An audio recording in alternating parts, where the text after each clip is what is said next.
تو اللہ نے بولا 3 ملکوں کے اندر کے تینوں ملکوں میں لوگوں نے سوال کیے تم کو عربی نہیں آتی؟ بولے تو یہ صحابہ کے اب اس زمانے میں کیسے کیا ہوگا؟ تو علماء فرماتے ہیں صحابہ کرام جس ملکوں کے اندر جس علاقے کے اندر پہنچے وہاں پر جانے کے بعد کوئی اب زبان کا تو مسئلہ ہی ہے، بیان تقریر کا تو سوال ہی نہیں آتا ہے، تو ایک جملہ صرف ہوگا قولوا مثلنا، ایک جملہ علماء فرماتے یہ کہا کہ ہمارے جیسے بن جاؤ، یہ جملہ یعنی ہم کو جو کرتا دیکھ رہے ہو یہی کرو، بس یہی اسلام ہے۔ اور بعض علاقوں میں صحابہ کرام کے وہاں کے لوگوں نے صحابہ کا چہرہ دیکھا اور اپنی زبان کے اندر کہا کہ جھوٹے کا چہرہ نہیں ہو سکتا، جھوٹے کا چہرہ نہیں ہو سکتا، تو کس مذہب کو ہم کو داخل کرو؟ تو ان کا چلنا پھرنا دیکھ کر، ان کی تجارت کو دیکھ کر، ان کے معاملات کو دیکھ کر، ان کی عبادت کو دیکھ کر لوگ قریب ہیں۔ میرے بھائی خوشبو کو ہر آدمی پسند کرتا ہے، خوشبو کو اپنا تعارف کرانے کی ضرورت نہیں ہے، خود آتے کون سا لگائے، اور بدبو سے ہر آدمی نفرت کرتا ہے، بھاگتا ہے، دور بھاگتا ہے۔ لیکن تو صحابہ کرام کی زندگیوں میں اسلامی خوب پوری کی پوری موجود تھی، لہٰذا جب دنیا کے علاقوں کے اندر کے وہاں تو لوگوں نے دیکھا خود سے قریب ہے، کیا بہترین زندگی تمہاری، کیا تمہارے معاملات ہیں، تو دیکھ کے خود سے لوگ قریب ہے۔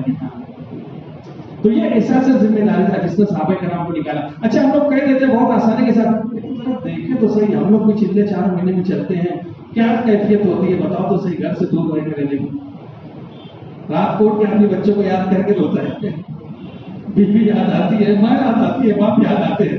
تو صحابہ کے سینے میں دھڑکتا دل نہیں تھا، ان کے اندر جذبات نہیں تھے، تمنائیں نہیں تھی، آرزویں نہیں تھی، بال بچوں کی محبت ان کے دلوں کے اندر نہیں تھی۔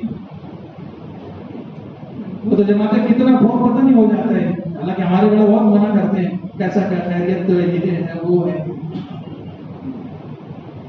جب اقبال سے کہنے لگ جاتا ہے، بولے ہم لوگ سال کے اندر اللہ کے راستے کے اندر گئے، بولے تو تحدیث بن نیما کے طور پر بتایا پورا سال ہم نے لگا دیا، پورے سال کے اندر ایک فون بھی ہم نے نہیں کیا رہا، ایک سال کے اندر جب نکلے تو فون کیا، واپس آنے کے بعد پھر فون کیا کہ ہم لوگ اپنے ملک کو فون کیا، ایک سال تک فون نہیں کیا۔ تو وہ سمجھنا تھا ایسا وقتوں کا لگانا۔ پہلے زمانے میں خطوط رہتے تھے، ہمارے بڑے فرماتے تھے خط پہ احوال لکھو، اور جہاں خط بھیجنا ہے وہاں پر اپنے مقام کا نام لکھو، پیچھے مت لکھو تم کہاں سے خط بھیج رہے ہو، یعنی خط کے جواب کا انتظار بھی نہیں۔ تو وہ زمانے میں جو کیفیات بنتی تھی، جو رونا آتا تھا، اللہ سے جو تعلق بنتا تھا، آج وہ نہیں بن پاتا۔ ایک بڑی وجہ یہ ہے، اس لیے ہمارے بڑے منع کرتے ہیں، لیکن مت چلو۔ تو آج ہمارے زمانے میں خطوط بھی ہے، اس زمانے میں تو خط بھی نہیں تھا، چلے گئے، پتہ نہیں زندہ ہے نہیں ہے، کیا ہوا کیا نہیں، واپسی کی کوئی خبر نہیں۔ ہماری جماعتیں چل رہی ہے تو وقت متعین کری چل رہی ہے، 40 دن ہے یا 4 مہینہ ہے۔ اپن لوگ علاقہ دیکھ کے متاثر ہو جاتے، ماحول سے متاثر ہو جاتے، موسم سے متاثر ہو جاتے۔ امیر صاحب گرمی کا مہینہ، ذرا سا نئے ساتھی ہے، تھوڑا سا ایسا علاقہ دینا جہاں گرمی کم ہو، ایسا وہ تبوک نہیں ہے سامنے نا، لا تنفروا فی الحر، گرمی میں نہ نکلو جو لوگوں نے کہا۔ سردی کا علاقہ ہے، امیر صاحب تھوڑا سا ساتھی نہیں، تھوڑا ایسا علاقہ تو جیسا موسم بہت نارمل ہو جیسا، اب وہ علاقے سے متاثر ہو جاتے ہیں، رخ سے متاثر ہو جاتے ہیں۔ عمر رضی اللہ نے ایک جماعت کو روانہ فرمایا، رخ کی پرچی لکھی، جماعت کہاں جائے گی، اور اس کو لپیٹ دیا، یہ پرچی لو جب روانہ ہو جاؤ۔ 2 دن تک کا سفر کرنا، اور 2 دن کا جب گزر جائے سفر کرتے کرتے، اس کے بعد پرچی کھول کے رخ پڑھنا، اس کے بعد آگے بڑھنا۔ یہ مزاج ہے ہمارے یہاں پہ، رخ بھی نہیں پتہ ہے۔ اچھا اپنا وقت تو بھی گنا چنا رہتا ہے، نہیں امیر صاحب چلا والے 2 دن اجتماع میں، تو اس کو بھی پکڑ لو، سفر کیا اس کو بھی پکڑ لو۔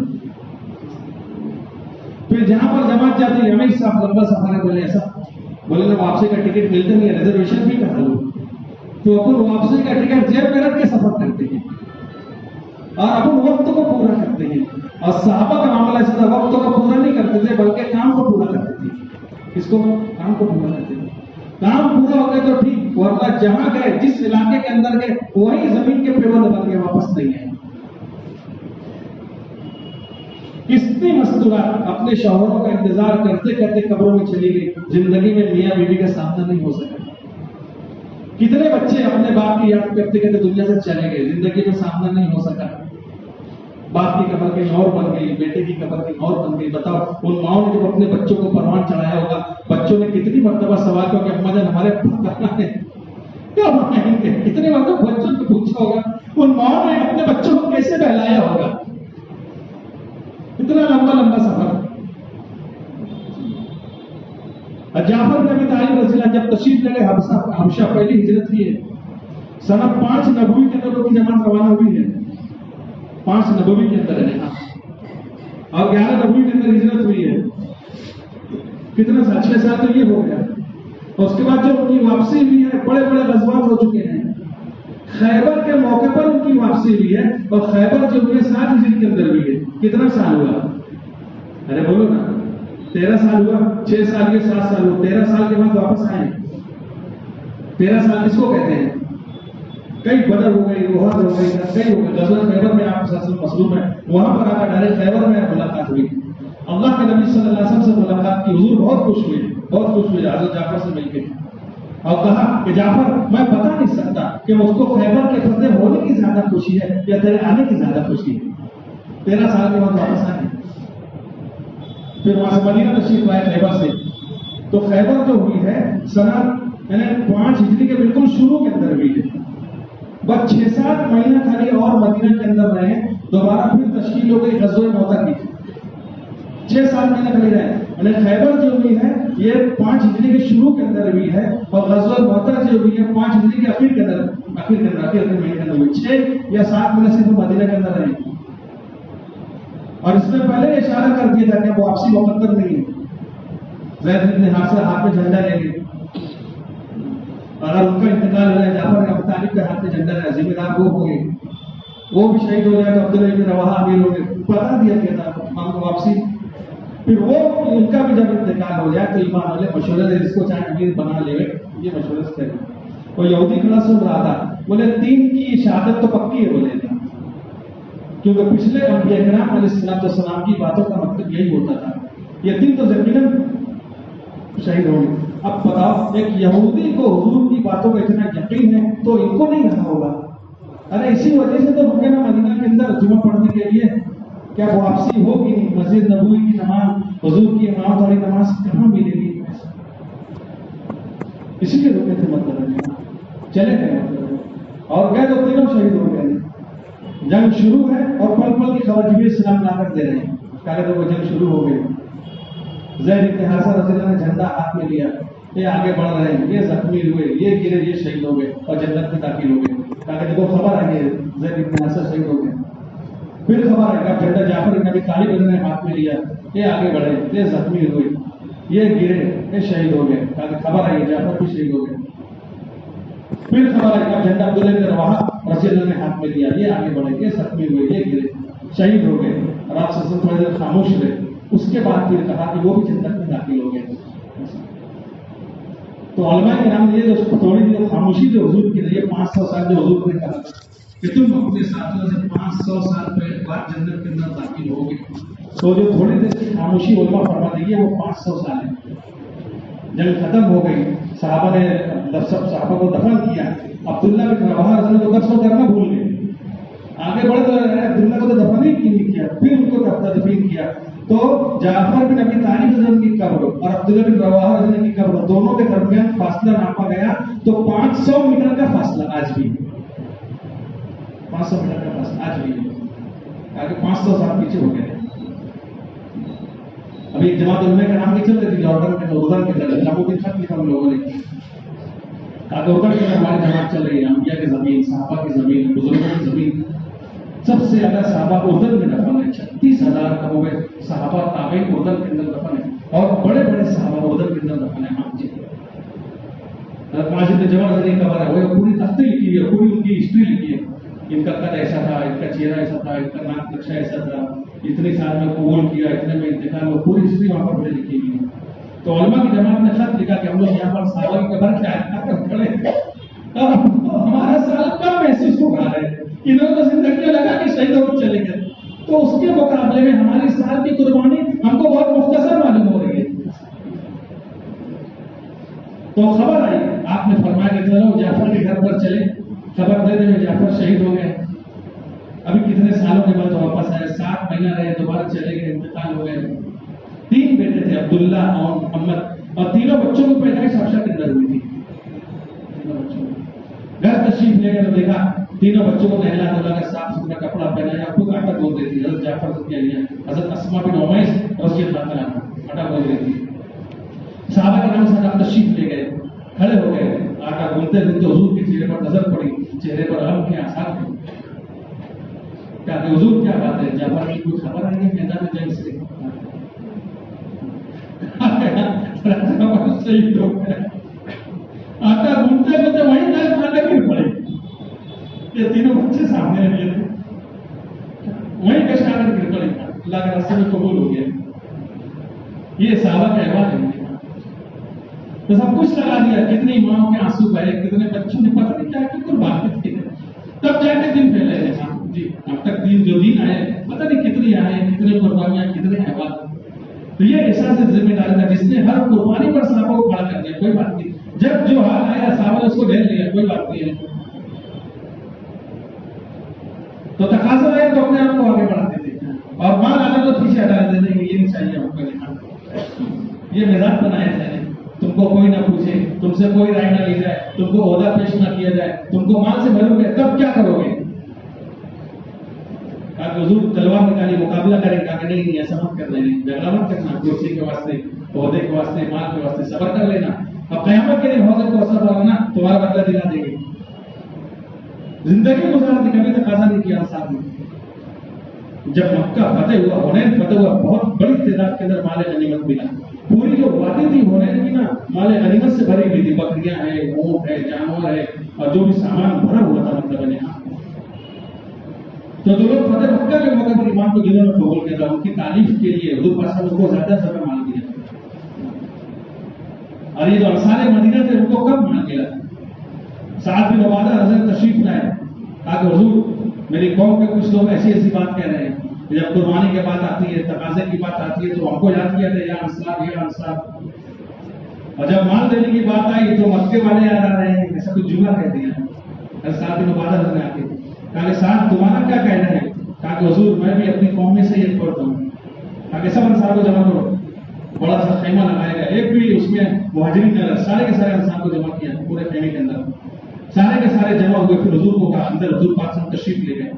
سارے انصار مدینہ بڑے بڑے سردار سبھی پر موجود تھے. آپ صلی اللہ علیہ وسلم نے مجھے بتاؤ کیا یہ بات صحیح ہے کہ نہیں صحیح ہے کہ میرے مدینہ آنے سے پہلے تم لوگوں میں آپس میں لڑائی جھگڑا بہت تھا، میرے آنے سے تم نے سلی ہوئی، بات صحیح ہے؟ کہا کہ ہاں حضور صحیح بات ہے. کیا یہ بات صحیح ہے کہ نہیں صحیح ہے کہ میرے آنے سے پہلے تم لوگ گمراہ تھے، ہدایت تمہارے پاس نہیں تھی، میرے آنے کے برکت سے تم کو ہدایت ملی، تم کو ایمان ملا، یہ بات صحیح ہے؟ انصار مدینہ رونے لگے. کہا کہ ہاں حضور یہ بات بھی صحیح ہے میرے. پھر حضور نے کہا کہ میں نے یہ سنا کہ بعض لوگ تم سے یہ کہہ رہے ہیں کہ تقاضے کی بات آتی ہے تو انصار مدینہ کو یاد کیا جاتا ہے، اور جب مال کی تقسیم کی باری آتی ہے تو مکے والوں کو یاد کیا جاتا ہے. میں نے سنا ایسا کہہ رہے ہیں. انصار بہت روئے، حضور بھی روئے. کہا کہ نہیں، اگر تم ایسا کہو تو غلط نہیں ہے، ایسا ہی ہے. پھر اس کے آگے حضور پاک صاحب نے کہا کہ بتاؤ کیا تم لوگ اس بات کو پسند نہیں کرتے کہ مکے والے تو جانوروں کو، اونٹوں کو، بکریوں کو لے کر جاؤ اور تم انصار مدینہ محمد صلی اللہ علیہ وسلم کو اپنے ساتھ لے کر جاؤ؟ کیا تم لوگ اس بات پر راضی نہیں ہو؟ وہ تو مال دولت مویشیوں کو لے کر جائیں اور تم محمد صلی اللہ علیہ وسلم کو لے کر چلا. کہ دین کی حفاظت تم انصار مدینہ سے ہے، اور لوگ میرے باہر کا کپڑا ہے، تم لوگ میرے اندر کا کپڑا ہو، میرے مجھ سے زیادہ قریب ہو. اور لوگ ایک وادی کے اندر چلے، انصار مدینہ دوسری وادی میں چلے، تو میں انصار مدینہ کے ساتھ چلنا پسند کروں گا. انصار مدینہ بہت ہوئے. کہا کہ حضور ہم کو مال لے چاہیے، بس یہ ہمارے لیے کافی ہے. اس کے بعد کبھی سوال نہیں کیا، کوئی مطالبہ نہیں کیا، کوئی بات نہیں. حضرت مولانا یوسف صاحب رحمۃ اللہ علیہ فرمایا کرتے ہیں، ان کے بیانات کے اندر ہے کہ جو زمانہ اسلام کے عروج کا تھا، جو زمانہ اسلام کی فتوحات کا تھا، اسلام اپنے عروج کے اوپر تھا، اس زمانے کے اندر انصار کے گھروں کے اندر فقر و فاقے تھے. جو زمانہ بولے انتہائی عروج کا تھا ایمان والوں کا. مولانا یوسف فرمایا کرتے تھے ہاں کہ جن کی زمینوں پر سارے عرب آ کر اترے، عرب آ کر ٹھہرے، سارے مہاجرین نے جس زمین پر قیام کیا، حضور پاک صلی اللہ علیہ وسلم کی پاک بیویاں جس زمین پر ٹھہری ہیں، تو جو عروج کا زمانہ آیا بولے نا تو ان کے گھروں کے اندر فاقے تھے. کوئی بات نہیں، تقاضے پہ اپنے آپ کو لگا دیا، کوئی بات نہیں. تو یہ چیز تھی سارے کرام کے اندر، اس چیز کو سمجھنا سارے کرام نے. لہٰذا قربانی دیتے چلے گئے، کوئی بات نہیں، اللہ سے آخرت میں لیں گے مطلب. تو یہ جذبہ ہمارا بھی ہونا چاہیے. دین کے واسطے اللہ نے اس کو جان دیا، مال دیا، وقت دیا، صلاحیت دی، یہ بھی لگ جائے اللہ کے دین کے لیے. اللہ کے دین کے لیے لگ جائیے. اللہ کے دین کو اگر میری ضرورت ہو میں قبول کروں, اس سے بڑی بات کیا ہو سکتی ہے؟ یعنی اسی بنیاد پہ تو حضور پاک صلی اللہ علیہ وسلم نے صحابہ کرام کو کھڑا کیا تھا. بالکل وہی کام آج اللہ جل شانہ نے ہمارے اپنے زمانے کے اندر دیا ہے, جو صحابہ کے زمانے کے اندر تھا بالکل وہی کام آپ کے زمانے کے اندر ہے.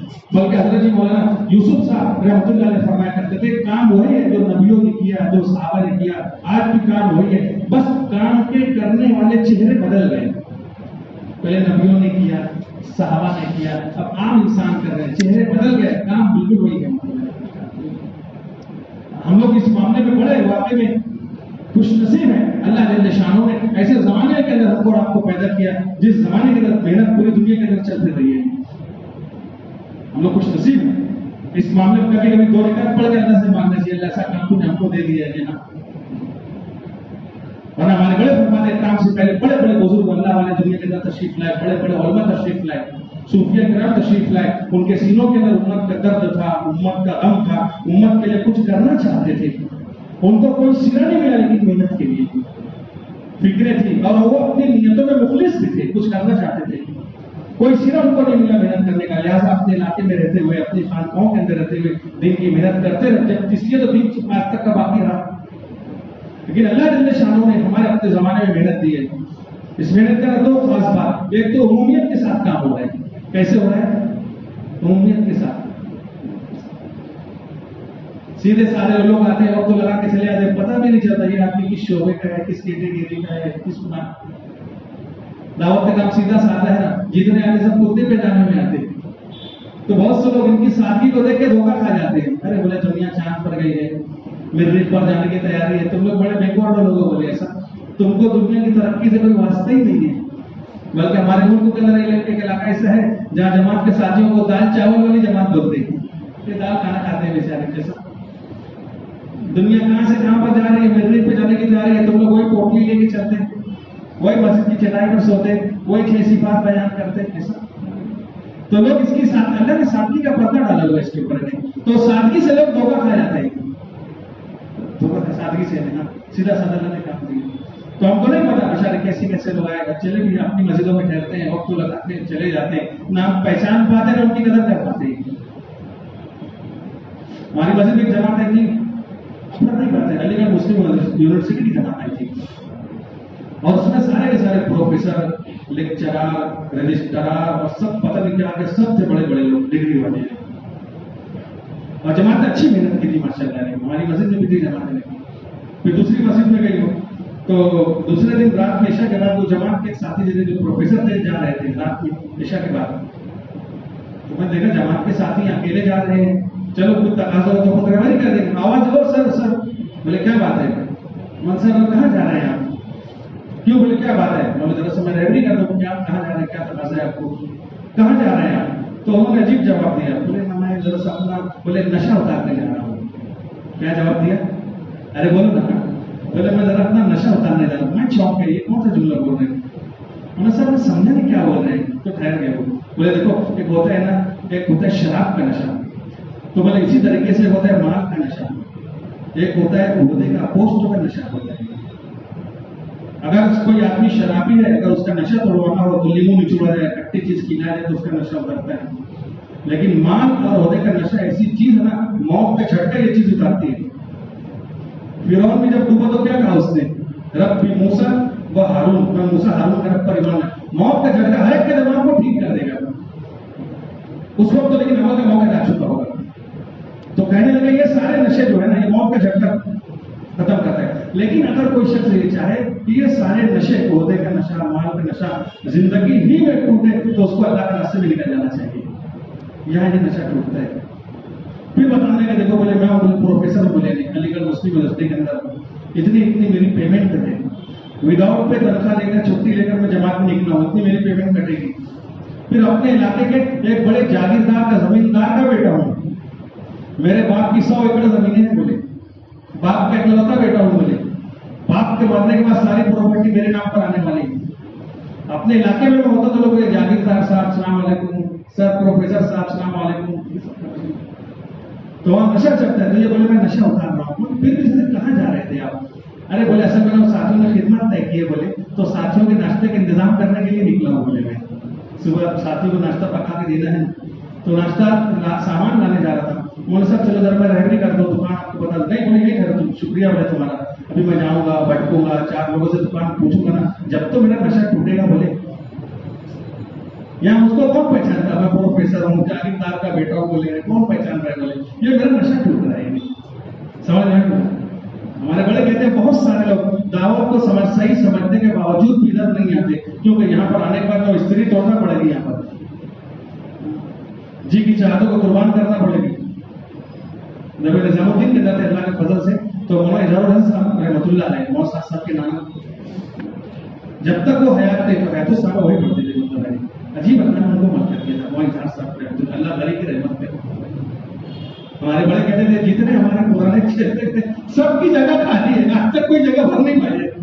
جتنے بھی کہ ہمارے بزرگ نے سب اپنی اپنی جگہ پر ایک مقام جو ہے اس کی جگہ آج تک خالی. بلکہ وہ یونس صاحب تو قسم کھا گئے خدا کی قسم منشی بشیر جیسا آدمی آج تک تبلیغ کو نہیں ملا، اس کی جگہ خالی ہے. ہم نے اپنے کانوں سے سنا ہے. تو جو چلے گئے نا، کسی نے حضرت کو کہا مولانا انعام صاحب رحمۃ اللہ علیہ پرانے چلے جا رہے ہیں، بولے جو ہے ان کی قدر کر لو، بولے بعد میں یہ بھی نہیں ملیں گے، بعد میں یہ بھی نہیں ملیں گے. تو وہاں اظہار صاحب فرمانے لگے، شاید فجر کا بیان تھا، بولے ہم لوگ ایک دفعہ ایک جماعت ہماری مولوی صاحب رحمۃ اللہ ایک جماعت ہماری بنائی، اس جماعت میں بولے میں تھا، یوسف تھا، بولے مولانا حضرت جی مولانا یوسف صاحب رحمۃ اللہ علیہ، مولانا انعام الحسن صاحب رحمۃ اللہ علیہ، اپنے دو وقتوں کے حضرت جی، اور ایسے اور اکابر علماء بتا وہ جماعت کیسی جماعت رہی ہوگی، مولانا یوسف صاحب، مولانا انعام صاحب، مولانا اظہار صاحب اور دیگر نظام الدین کے احباب. تو جماعت ہماری بولے مولانا کے علاقے کے اندر پہنچی. اب جب وہاں پر پہنچی تو وہاں علماء میں شور بن گیا کہ جماعت ایک آئی ہے نظام الدین کی، اور جس میں ایسی ایسی شخصیات پوری ملک کو لوگ یہ صفحے اولا کے لوگ تھے، یہ تو لوگ جانتے تھے ان کو. تو علماء کرام نے سوچا چلو چل کے ملاقات کی جائے. تو وہ اظہار سے بڑا رہنے لطف لے کے ہوتے تھے، بولے جس دن وہ علماء کرام ہم سے ملاقات کے لیے آئے، ایک مسجد کے اندر ہماری جماعت تھی، بولے تو جس دن وہ علماء کرام ملاقات کے لیے آئے تو بولے اس دن میری اور یوسف کی خدمت تھی، بولے میری اور یوسف کی خدمت تھی. یعنی جب وہ علماء کرام آئے تو بولے میں پیاز کاٹ رہا تھا، بولے اور یوسف مسالہ پیس رہا تھا، بولے. تو وہ علماء کرام بولے حضرت یوسف مولانا یوسف کون ہے؟ وہ یاس کے لڑکے. بولے وہ جو مسالہ پیس رہے نا یہ یاس کے لڑکے ہیں. تو بہت سے لوگ کام کو صحیح سمجھتے ہیں لیکن آنا مشکل اس کے لیے ہوتا ہے. کسی کی نیت میں شک نہیں ہے لیکن ایک جنرلی بات بول رہے ہیں نا، یہاں پر آنے کے بعد ساری استری توڑنا پڑے گی، یعنی سارے عیش و آرام چھوٹ جاتے ہیں یہاں پر آنے کے بعد. ادھر مولانا محفوظ الرحمان صاحب رحمۃ اللہ علیہ بتانے لگے یونس صاحب آنے کو تشریف لائے تھے. اب یہ علماء کرام بڑا مولانا کو چاہتے تھے، مطلب مولانا کا ایک مقام تھا. تو مولانا کا یونس صاحب سے کافی تعلق تھا، مولانا محفوظ صاحب کا. تو بات مولانا کا کہ مولانا چلو 3 دن چلیں گے. یونس صاحب نے تشکیل کی، مولانا محفوظ الرحمان صاحب رحمۃ اللہ علیہ کی، چلو 3 دن چلیں گے. تو وہ خود کہتے تھے جب مولانا نے میری تشکیل کی تو انکار کی گنجائش نہیں تھی. ٹھیک ہے بولے میں تیار ہو گیا، میں چلوں گا. بستر لے کر آیا جہاں پہلے دن گئے ہم تو. اب اللہ کے بعد اللہ کرنا ہوگا کہ اثر کے بعد گشت کی بات ہوئی. بولے متکلم کون رہے؟ تو میں نے کہا مولانا محفوظ الرحمان یہ متکلم رہے گے. اب ہم کو تو بولتے جاتا امیر کی مانتے چلو. اب گشت میں جماعت نکلی، رہبر تھا، مسجد کے باہر نکلے تو گھر کے آگے ایک گھر کا کام چالو تھا اور پالک لگا ہوا تھا اور مستری اس کے اوپر پلستر کر رہا تھا، کھڑا ہو گئے. رہبر نواز او بھائی صاحب اوپر سے گھونٹ لگا کیا ہے؟ بولے تو مولانا بولے ایک جملے میں میرے حوصلے تو وہیں پست ہو گئے. بولے وہی حوصلہ کیا ہے؟ بولے ارے دراصل آتے جماعت والے بات جا، بولے تمہاری بات نہیں سنتے. بولے حوصلہ وہیں پست ہو گئے. تو ایسا کام دیا اللہ نے ہمارا ایسا بنا. بولے پتا معلوم کام ہے، بولے کیسا کام ہے اپنا، سب طرف سے سننے ہی پڑتے ہیں. بولے کیا کریں، گھر والے الگ ناراض، خاندان والے الگ ناراض، جہاں جاؤ وہاں کی الگ بات سنو. لیکن میرے بھائی بندہ اگر اس کو کر لے تو اللہ جو دے دیں گے. وہاں یوسف صاحب رحمۃ اللہ کہتے تھے اس کام کا ذرہ، اس کام کے ذرے کی قربانی پر اللہ وہ دیں گے کہ بندہ دیکھ کر حیران ہو جائے گا اتنی چھوٹی قربانی پر اللہ دے رہے ہیں. وہاں یوسف صاحب کے بیانات کے اندر ہے کہ آپ نے اللہ کے راستے میں چلا، ایسے رومال رکھ کے چلتے ہیں، بعض لوگ رومال گر جاتا ہے. بولے رومال گرا، جھک کے ساتھی نے اٹھا لیا. اس جھک کر روگے ہوئے رومال کو اٹھانے پر اللہ جو دیں گے اس کا جو دیکھ کے بندہ حیران ہو گیا. اصل اللہ کے راستے میں نکل کر سونے میں جو اللہ دیں گے.